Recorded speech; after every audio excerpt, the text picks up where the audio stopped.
Hi guys, welcome back to our channel. ఈరోజు మన వీడియోలో ప్రతిరోజు మనం ఉపయోగించే వాక్యాలను ఇంగ్లీష్లో ఏమంటారో నేర్చుకుందాం. నా ఛానల్ని మీరు సబ్స్క్రైబ్ చేసుకోకపోతే వెంటనే సబ్స్క్రైబ్ చేసుకోండి మరియు లైక్ చేయండి, షేర్ చేయండి. Let's get in to the topic. First one, కారణం లేకుండా. కారణం లేకుండా ఈ వర్డ్ని యూస్ చేసుకుని సెంటెన్స్ మనం చూద్దాం. కారణం లేకుండా ఎందుకు ఏడుస్తున్నావు? కారణం లేకుండా ఎందుకు ఏడుస్తున్నావు? ఈ సెంటెన్స్ని మనం ఇంగ్లీష్లో why are you crying for no reason.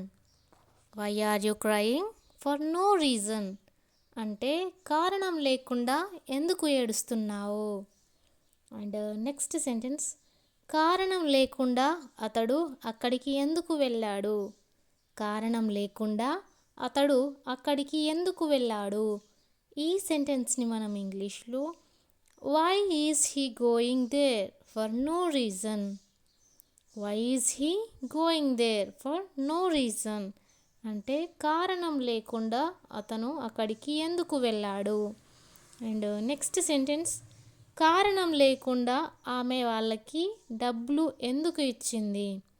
కారణం లేకుండా ఆమె వాళ్ళకి డబ్బులు ఎందుకు ఇచ్చింది? ఈ సెంటెన్స్ని మనం ఇంగ్లీష్లో why is she giving them money for no reason.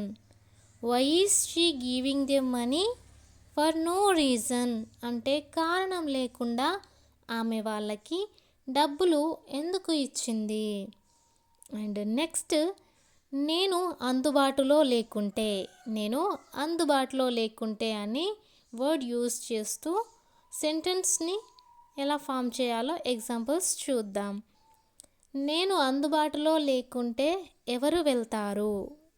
నేను అందుబాటులో లేకుంటే ఎవరు వెళ్తారు? ఈ సెంటెన్స్ని మనం ఇంగ్లీష్లో if I am not available who will go. If I am not available who will go అంటే నేను అందుబాటులో లేకుంటే ఎవరు వెళ్తారు.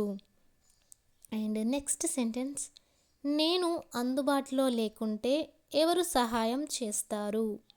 నేను అందుబాటులో లేకుంటే ఎవరు సహాయం చేస్తారు? ఈ సెంటెన్స్ని మనం ఇంగ్లీష్లో if I am not available who will help. If I am not available who will help అంటే నేను అందుబాటులో లేకుంటే ఎవరు సహాయం చేస్తారు. అండ్ నెక్స్ట్ సెంటెన్స్, నేను అందుబాటులో లేకుంటే ఎవరు తీసుకొస్తారు? నేను అందుబాటులో లేకుంటే ఎవరు తీసుకొస్తారు? ఈ సెంటెన్స్ని మనం ఇంగ్లీష్లో if I am not available who will bring it. If I am not available who will bring it అంటే నేను అందుబాటులో లేకుంటే ఎవరు తీసుకొస్తారు. అండ్ నెక్స్ట్, నాకు ఛాన్స్ ఎక్కడ ఇచ్చావు? నాకు ఛాన్స్ ఎక్కడ ఇచ్చావు అనే వర్డ్స్ని యూస్ చేస్తూ మనం సెంటెన్స్ ఎగ్జాంపుల్స్ చూద్దాం. మాట్లాడడానికి నాకు ఛాన్స్ ఎక్కడ ఇచ్చావు? మాట్లాడటానికి నాకు ఛాన్స్ ఎక్కడ ఇచ్చావు? ఈ సెంటెన్స్ని మనం ఇంగ్లీష్లో where did you give me a chance to speak. Where did you give me a chance to speak అంటే మాట్లాడటానికి నాకు ఛాన్స్ ఎక్కడ ఇచ్చావు. అండ్ నెక్స్ట్ సెంటెన్స్, ఇవ్వడానికి ఛాన్స్ ఎక్కడ ఇచ్చావు? ఇవ్వడానికి ఛాన్స్ ఎక్కడ ఇచ్చావు? ఈ సెంటెన్స్ని మనం ఇంగ్లీష్లో where have you given the chance to give. Where have you given the chance to give అంటే ఇవ్వడానికి ఛాన్స్ ఎక్కడ ఇచ్చావు. అండ్ నెక్స్ట్ సెంటెన్స్, చేయడానికి ఛాన్స్ ఎక్కడ ఇచ్చావు? చేయడానికి ఛాన్స్ ఎక్కడ ఇచ్చావు? ఈ సెంటెన్స్ని మనం ఇంగ్లీష్లో where have you given the chance to work. Where have you given the chance to work or where did you get a chance to do it. Where did you get a chance to do it అంటే చేయడానికి chance ఎక్కడ ఇచ్చావు. Next, అంత పెద్ద విషయం కాదు. అంత పెద్ద విషయం కాదు అనే వర్డ్స్ని ఉపయోగించి సెంటెన్స్ ఎగ్జాంపుల్స్ చూద్దాం. బైక్ నడపడం ఆమెకి అంత పెద్ద విషయం కాదు. బైక్ నడపడం ఆమెకి అంత పెద్ద విషయం కాదు. ఈ సెంటెన్స్ని మనం ఇంగ్లీష్లో riding a bike is not a big deal for her.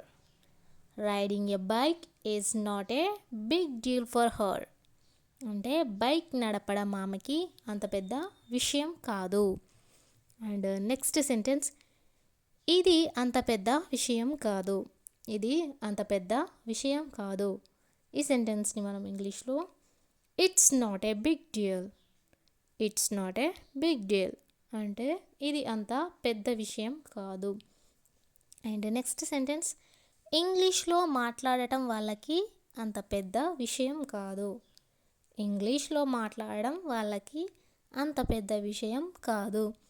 ఈ సెంటెన్స్ని మనం ఇంగ్లీష్లో speaking in English is not a big deal for them. Speaking in English is not a big deal for them అంటే ఇంగ్లీష్లో మాట్లాడటం వాళ్ళకి అంత పెద్ద విషయం కాదు. అండ్ నెక్స్ట్, ఆమెని ఒప్పించడం అతనికి పెద్ద విషయం కాదు. ఆమెని ఒప్పించడం అతనికి పెద్ద విషయం కాదు. ఈ సెంటెన్స్ని ఇంగ్లీష్లో ఏమంటారో కామెంట్ చేయండి.